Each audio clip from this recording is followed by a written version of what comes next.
does it really cost to live a decent life in America? An all-new study claims to have the answer, and surprise, surprise, it's higher than many Americans can actually afford. So today we're going to answer 3 questions. What number did the study come up with? How did they arrive at that number? And are they right? Along the way, you'll learn how to build a life you can afford no matter what's happening with inflation, tariffs, or Justin Bieber's personal life. Add him to your prayer list, guys. All right, not just the thoughts. Give him the prayers. He's given us so much. It's not clocking to you that I'm standing on business, is it? All right, the study we're looking at today comes to us courtesy of a group called the Ludwig Institute for Shared Economic Prosperity. And let me tell you, if your name is Ludwig, you are destined to have an institute. It just screams trust fund. Just a few months ago, Ludwig released the Minimal Quality of Life Index, where they tried nailing down the annual cost of living a quality life, which they define as being able to afford, quote, essential expenses beyond mere survival, encompassing factors crucial to well-being, growth, and upward mobility. Basically, all your needs plus some wants. So what number did the study come up with? Well, that depends on if you're married and how many kids you have, much like taxes and whether you get to pick the restaurant. And I hate to disappoint you, but there is no singular magic number, which means this was a classic Ludwig hoodwink. I got you so good! Let's get to the highlights, shall we? According to the study, the annual cost to live a quality life for someone who's single with no children is around $45,000. A single person with 1 kid needs close to $78,000. Now let's get to the lovers out there. For a couple with no kids, it's about $73,000.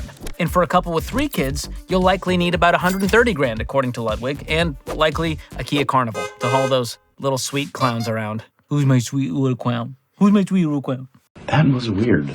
So how did they arrive at these numbers? Let's dive into their process and see. Methodology, page. Oh my gosh, I'm bored to tears already. You have a 4-page table of contents? Get a life, says the guy who's opening the PDF. Oh, there we go. That's how they got there.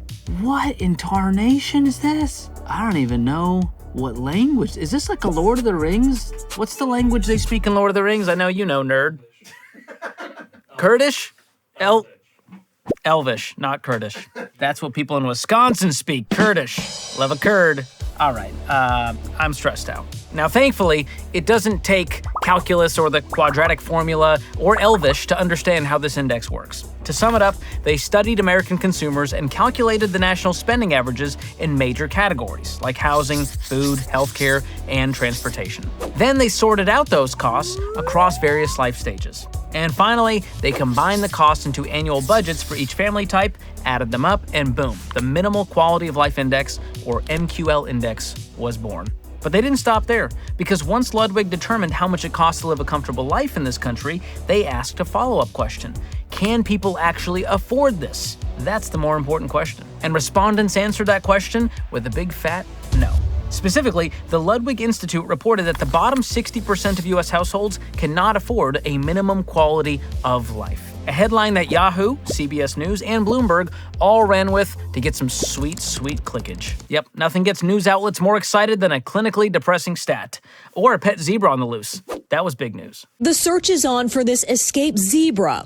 Caught on camera heading straight down this cul-de-sac just outside Murfreesboro, Tennessee. Way to put Tennessee on the map. Come see us in Tennessee, y'all. We got wild zebras out here. They got to airlift them with helicopters and such. I'll admit, these headlines are gloomy, especially for anyone struggling to make ends meet. But we need to ask an important question. Are they accurate? In other words, is a minimum quality of life really out of reach for most Americans? I'm not buying it personally. Now, I have nothing but respect for the quality of research that Ludwig put into this study. The methodology? Chef's kiss. The charts? Exquisite. The graphs? Delectable. The premise? That's what I had beef with. And that's because they made some assumptions along the way that muddied their results. And you know what happens when you assume? It makes an adequate piece of research a little shaky. This episode has been marked safe for homeschoolers. It's not always that way. Sometimes we get a little edgy, get a little crazy. Shut up. Now, I see 2 main problems with this study. Problem number 1 is that average expenses are misleading. Look, I've been on these personal finance streets long enough to know that the typical American wastes way too much money on crap they don't need, and they still spend too much money on things they do need. So using the average spending as the barometer for what's reasonable is, how do I say this? It's asinine. Sorry to go full Shapiro on you. It's asinine. asinine in the extreme. And that's exactly what this study did, which makes the numbers it came up with in many of its categories more inflated than my boy Weenie at the local used car lot. Exhibit A, transportation. I mean, just look at some of the numbers they listed here. I'll show you. That's better. I don't like a methodology, but I do love a colorful chart. Charts and graphs. All right, MQL by family size. Let's take a look at what they have for transportation, which is highlighted by this sort of orangish, reddish salmon color here. So for a single person with no children, they're saying you need $14,000 a year for transportation, which is well over $1,000 a month. As we go single with one child, it increases to 16 grand. Single with 2 kids, 16 grand. Single with 3 kids, apparently still the same. You don't need a Kia Carnival, 16 grand. Couple with no kids, for some, 2 cars, that jumps up to almost 27 grand. And let's see, the highest one here tops out at about 27,875 for a couple with 2 kids.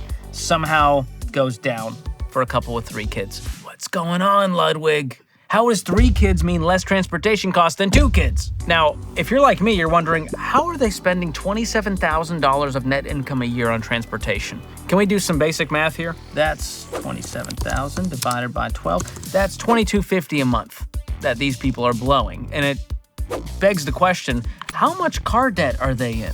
All right, this is also assuming that we're all in crippling car debt, which is not far from the truth here in America and likely other places. The average payment for a new car is now $745. And even for a used car, the average payment, if you have debt, is $521. So let's play some fun math here. If you paid off the car or you bought one in cash in the first place, this picture doesn't look nearly as bleak, because then you don't need $22,000 a year or $26,000 a year to afford transportation. Yes, you'll have your gas, fuel, electricity charging costs, some maintenance, repairs, oil changes, but that's not going to add up to 20 grand in a year.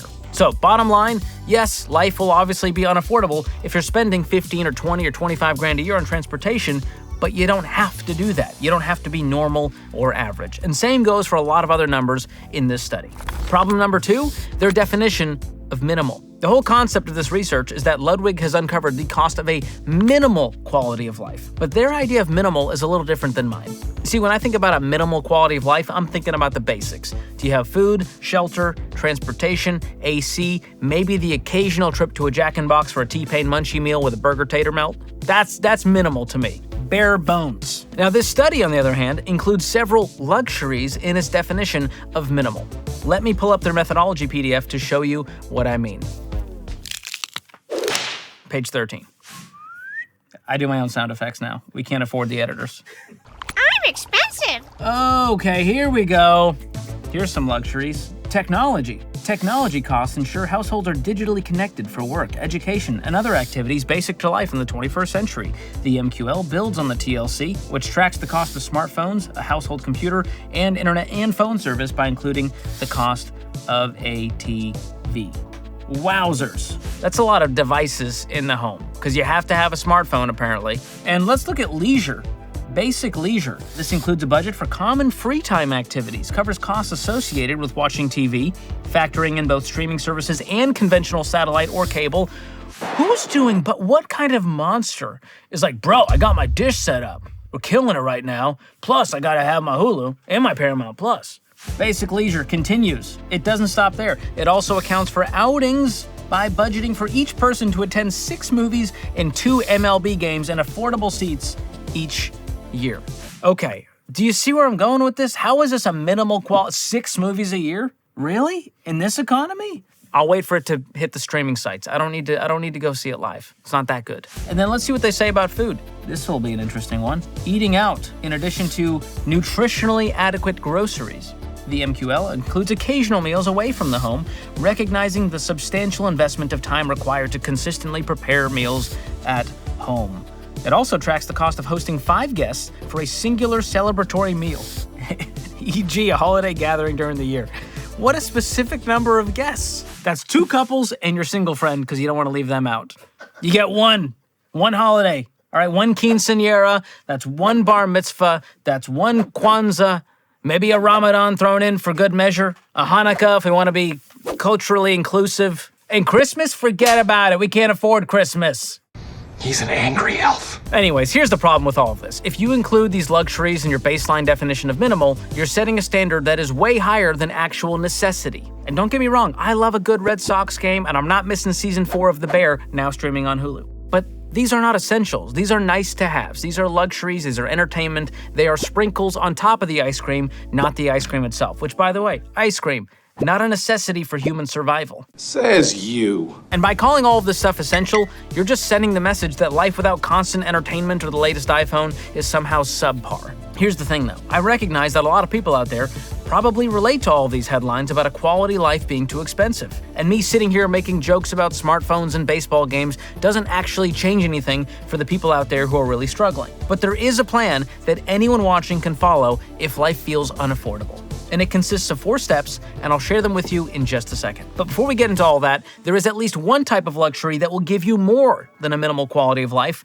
and that is any product made by Cozy Earth, one of the sponsors of today's video. Is it essential to survival? No. But is it essential for my own peace of mind, my own well-being? Absolutely. Cozy Earth's bedsheets have become a necessity in the Kamel household, and their joggers, their hoodies, their socks have become my go-to summertime athleisure. And that's because their products are made of premium viscose from bamboo, which means they're ridiculously soft, cool, and comfy. And right now, they're offering my audience 40% off their products. Just go to the site, cozyearth.com/George, use promo code George at checkout to nab that deal. Or just click the link in the description below. All right, here's what it takes to live out your party in the USA without breaking the bank. Step 1, budget for your real needs. And don't just set a budget, set a realistic budget. That means prioritizing the stuff you actually need to survive and thrive. That comes first. That's food, housing, transportation, utilities, insurance. You get the picture. Your budget should also reflect you and your family's specific needs, not someone else's blueprint. All right, step number 2, cut what you don't need. Now, I've got no problem with going to the movies or buying a new laptop or subscribing to a streaming service. But if extras like that are stretching your budget way too thin and you've got debt to pay off, it needs to go for now. And by the way, you can add them back in once you have some breathing room and some financial foundation. But when you spend everything you earn, you're always going to feel like life is unaffordable, because technically, it is. But when you start spending less than you make, you create this magical thing called margin.